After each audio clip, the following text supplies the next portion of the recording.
Hello students, have pleasant morning to one you all. I at Shivaji Group of Institutions welcome you all with the video lecture class. Today I am before you with the language portion and the topic that is written before you, that is the preposition, and before it we have completed the topic that was article. So student, we have discussed the exercises related to your portion article. We have completed that, and the one exercise that was given on page number 30, exercise G, that I gave you for homework. I hope so that you have done it. So we will discuss that exercise in your next videos. Today we will start a new topic, that is the preposition. So student, let's discuss what is your preposition. So preposition is a word that we use to establish a relationship between a noun or pronoun. We can say that a word that comes before a noun or pronoun to show its relation with another noun or pronoun.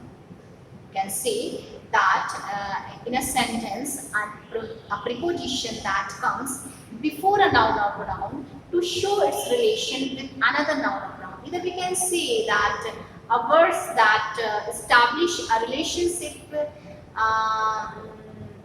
the other parts of speech in a sentence, we can say like that. Either a words that denotes a relationship between noun or pronoun and the other parts of sentence is known as preposition. It's generally placed before a noun or pronoun whose relationship is meant to establish with the rest of the sentence. So for example, I'm just trying to describe before you. Suppose that the sentence, the students are sitting in the class. So the students are sitting in the class. So the students are sitting in the class. So in word is preposition here. The student, the student, it's a noun, it's a common noun, and class. This one is a collective noun. So the word in that is used in the sentence, it is establishing a relationship between the student and the class. Between the student and the class. So the words that establish, that create a relationship between a noun or pronoun, so that is called your preposition. Okay. So student, these are used in different senses, like I'm going to my market, I'm just coming from my home. So whenever the separation is there, we have to use from. Whenever you are going to connect something, we are using to. When the time is in certain, we are using at. When the things are in static condition, we are using in. When the things are in movement condition, we are using into. Okay, suppose that I'm jumping into the well. I'm sitting in my class. For long areas, for big cities, for big countries, we are using in. I'm living in Kanpur at Nobasta, like this. And for a small town, for a small place, we are using at. So this is the description of some important preposition. Now let's see that preposition are classified into three categories. The time preposition, that these are the words that are used for denoting time, and these are the position preposition. These are the words that are used to denote some position and direction. So let's see the example of this one, in which case these are used. We are taking the example of preposition of time. So it is used to denote a specific or non-specific time, that is occurs. The event will begin at 10 p.m. So I'll reach there at 10 p.m. It's a specific time to add is used. And what about the on? And it is made use of when talking about days and date. When we are talking about days and dates, as I can, we meet on Wednesday. My wedding anniversary is on the 5th of July. Fine. So basically it is used for date and date. Okay. N. It indicates a period of time, be it day, month, season. It is also used for static condition. And if we talk here, we are talking about the time, not talking about the position. So N is used for days, month. The World Cup will begin in January. We don't live in 18th century anyway. We don't live in 18th century. It denotes, what denotes? It denotes the time. And the World Cup will begin in January. Fine. And this second use of that, it is used when denoting future event. The best The wedding ceremony will start in 10 minutes, and it will be started in that month. So it also denotes your time, your month, and your day. And the second one, within, it means before the end of, before the end of this. I'll complete this work within a week. Within a week means before end of the end of that period, I'll complete it. So in that case, we are using within. Let us finish the project within 2 weeks. My graduation will conclude within this year. Now, by is used when we talk about the set time. Limit time for an action shows a future time difference. Please hand in your assignment by noon. The shop will close by 7 p.m. So this is used when we talk about a set time limit. When we talk about limit of the time, by is used. They will shift to the USA by the next year. And from, it tells about the commencement point of the action is generally accompanied to it still to denote the ending point as well. He acted as the principal of this school from 2009 to 2012.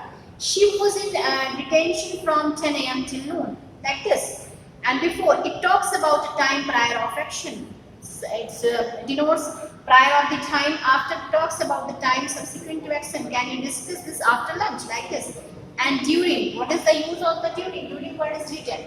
It implies to certain period of time of an action being occurred. Please don't talk during this examination. I got a call from the doctor during the recess hours. For it is used to denote a period of time, not a specific span of time. It's not used for a specific span of time. The cake needs to be baked in the oven for an hour. And since it denotes the time at which an action began, such a time. For is used for uncertain time, and since you used for certain time. I have been sleeping since morning. I have had no break from work since yesterday. Until it tells us the point of time till an action is continuing. You can't leave until you hand over the keys. He cannot play until he completes the homework. So this is the use of your time preposition.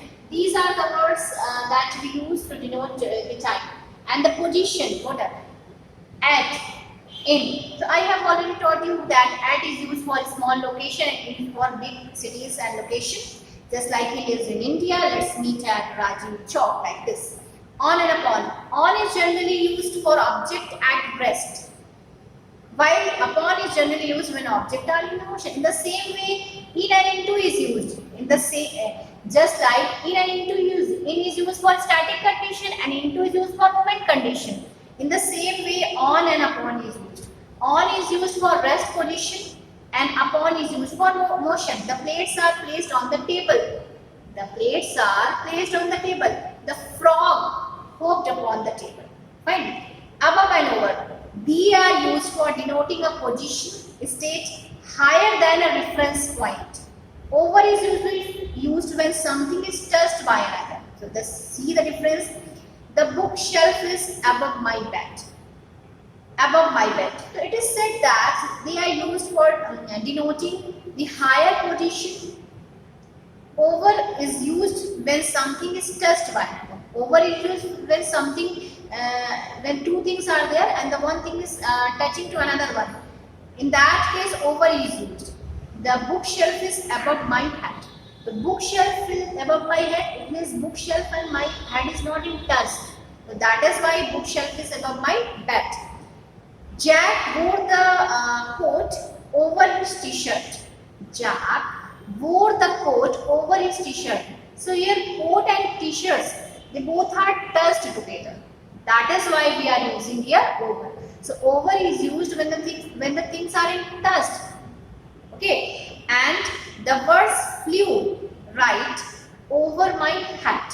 That case over is used. Over is usually used when something is touched by another. So this is the basic. This is the slight difference between two, above and over.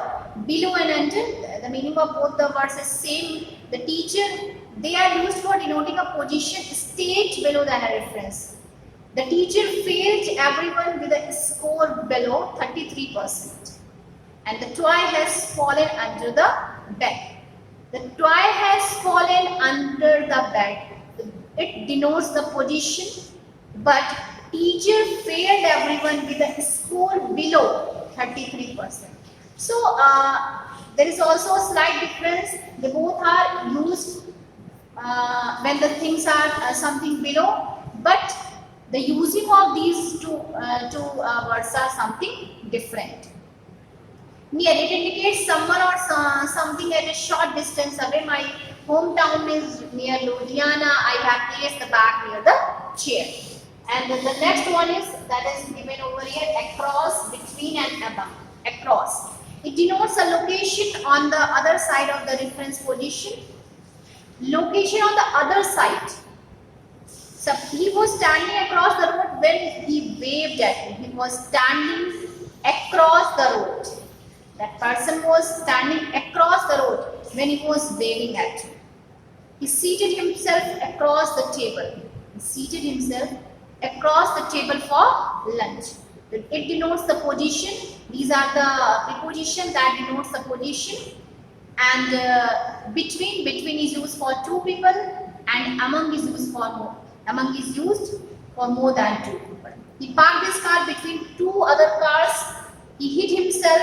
He hid among the trees while playing hide and seek. Beside is used for nearby, just like it denotes a location right next to reference. He sat beside me.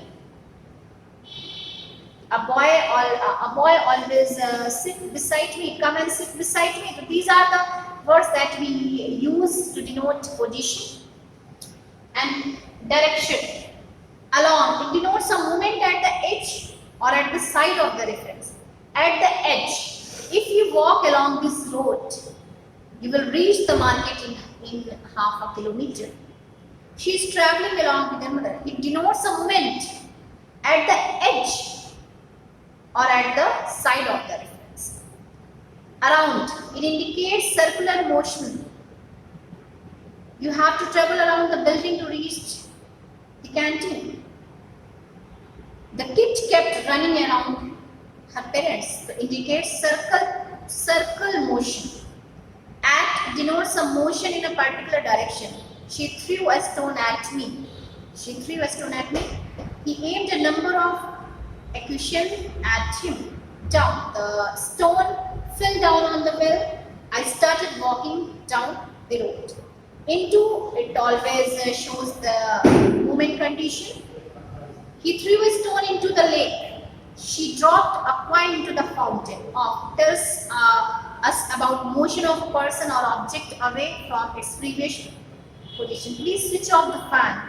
He fell off the chair in a hurry. It means it shows the motion of a person or the object that is away from its previous. Something away from its previous position. In that case, we are using off, O-double-F. Through, it indicates motion of passing from certain space. I inserted the thread through a half of the hole of the needle. I passed through a cave by picking. Up, it indicates upward motion. Up indicates upward motion of something or someone. He went up the stairs to his room. He climbed up the ladder to fix off the bulb. Against, it refers a motion to a direction, a position, opposing the exacted one. It may also be talking about contact with the body. Moving the ship against the wind currents will slow you down. Opposite. He leaned against the wall when he suddenly felt dizzy. So student, this is only a brief discussion of these parts, these preposition, because preposition portion is really very broad. It cannot be covered in 1 or 2 lectures. You just need practice for it, because practice makes man perfect. If you started practicing the preposition in your own making sentences, it will be easy for you to learn all of them. This is only a brief description or the classification of your preposition. So student, the exercise, many more exercises are given related to this one, and the exercise A, B, C and D. So we will solve only 2 exercises, and the rest of the exercises we will solve in our revision work. I hope so that you have got this topic very well, And next video lecture class or audio lecture class, you will get a class either in audio form or in video form. And student, you will also get the PDF form for your exercise and the written notes with your audio lecture class with PDF. And keep studying at your home, pay proper attention towards your study, and be safe. Try to save yourself from such adverse circumstances, and be fit, be healthy at your home. I hope so that you have got it very well. That is enough for you today, and thank you and have a nice day to one.